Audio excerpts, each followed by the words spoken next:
வணக்கம் நண்பர்களே. நாம் இன்னைக்கு இந்த வீடியோவில் என்ன ஒரு முக்கியமான தகவலை பற்றி பார்க்க போகிறோம் அப்படின்னு சொல்லிட்டு பார்த்தீங்கன்னா, ஜீ தமிழில் ஒளிபரப்பாயிட்டு வர சரிகமபா சீசன் 5 லிட்டில் ஷாம்ஸ் அப்படிங்கிற ரியாலிட்டி ஷோ அப்படிங்கிறது இப்போது 2026 எலெக்ஷன் சூடு பிடிச்சிட்டு ரொம்பவும் ஃபாஸ்ட்டாக போயிட்டுருக்கிற இந்த நிலமையில கூட டிஆர்பியில் அதிக அளவுக்கு ஹிட் கொடுத்துருக்குது. அதுக்கு ஒரு முக்கியமான காரணம் யார் அப்படின்னு சொல்லிட்டு பார்த்தீங்கன்னா, அதில் பார்ட்டிசிபேட் பண்ணிட்டு இருக்க நம்ம ஸ்டார் கண்டஸ்டன்ட்டான அபிஷேகா தான்.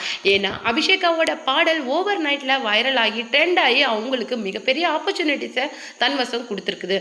அந்த வகையில் டெடிகேஷன் ரவுண்டில் அவங்க கொடுத்த பாடல்களாகட்டும், இல்லை அடுத்தடுத்து ஜட்ஜஸை இம்ப்ரெஸ் பண்ணி அவங்க வாங்கின கோல்டன் ஷவர் ஆகட்டும், அவங்களுடைய இதை அதிகப்படுத்திக்கிட்டே வருது. அந்த வகையில் மௌனராகம் சுற்றில் எஸ்பிபியோட பாடலை எடுத்து பாடி பயங்கரமான ஒரு ஹிட்டை கொடுத்துருக்குறாங்க அபிஷேகா.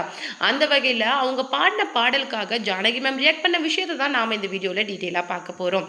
வீடியோக்குள்ளே போகிறதுக்கு முன்னாடி நீங்கள் நம்ம அரிமா சேனலுக்கு புதியவராக இருந்தால் மறக்காமல் நம்ம சேனலை சப்ஸ்கிரைப் பண்ணி ஃபாலோ பண்ணிக்கோங்க. வாங்க வீடியோக்குள்ளே போகலாம். கர்ணன் படத்தில் வர கண்டா வர சொல்லுங்க அப்படிங்கிற பாடலை பாடி வைரலான குழந்தை தான் அபிஷேகா. அதுக்காக அவங்களுக்கு தனுஷ் சாரே ஒரு பெரிய ஆப்பர்ச்சுனிட்டியை கொடுத்துருக்காரு. என்னுடைய நெக்ஸ்ட் மூவியில் கண்டிப்பாக உன்னை இந்த மாதிரி ஒரு பாடலை நான் பாட வைப்பேன் அப்படிங்கிற மாதிரி ரொம்பவும் அப்ரிஷியேட் பண்ணி பேசியிருந்தாரு. அவர் மட்டும் கிடையாது, விஜய் ஆண்டனி சார் ரொம்ப பார்த்து மெய்சிலிர்த்து போய் தன்னுடைய அடுத்த மலேசியா கான்சர்ட்டில் பாடுறதுக்கான வாய்ப்பையும் நம்ம அபிஷேகாவுக்கு கொடுத்துருக்காரு.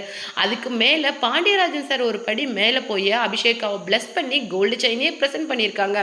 இந்த எல்லா விஷயங்களுமே அபிஷேகா கர்ணன் படத்துலேருந்து பாடின அந்த ஒரு பாடல்களுக்காக நடந்தது.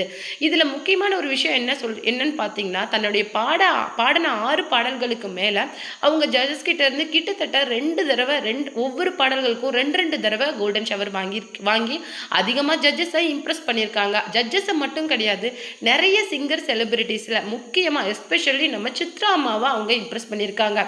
இப்போ மௌனராகம் சுற்றுல நம்ம எஸ்பிபி சாரோட பாடலை எடுத்து பாடி அதிக அளவு நம்ம சித்ரா அம்மாவை அவங்க இம்ப்ரெஸ் பண்ணியிருக்காங்க. சித்ரா அம்மாவுக்கு எஸ்பிபி சார்னா ரொம்ப பிடிக்கும். அந்த வகையில் அவருடைய பாடலை சூப்பர்பாக பாடின நம்ம அபிஷேகா நம்ம சித்ரா அம்மாவோட ஃபேவரட்டாக ஆயிருக்காங்க அப்படின்னே சொல்லணும்.